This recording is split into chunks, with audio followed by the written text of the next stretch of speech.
Assalamu alaikum. Welcome to the Soft Code Solutions. We will be sharing software development and coding tips, tricks, and tutorials from basics to advanced techniques.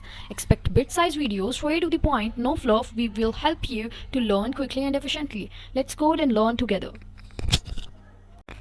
Now simply search in the Google XAMPP downloaded and click on the first link. Now click the option according to your window. Now look at the top right.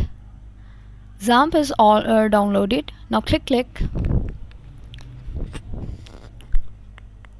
Just wait.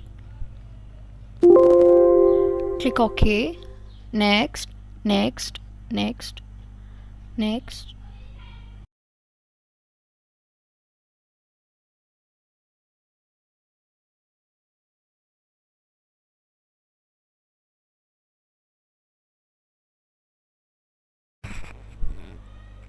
Now type here to search XAMPP.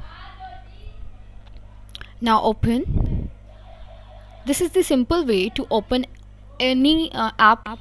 Start the control panel of XAMPP. Start the first two buttons. Start. XAMPP is installed and start. Thank you for watching. If you learn something new, then like and subscribe to my channel.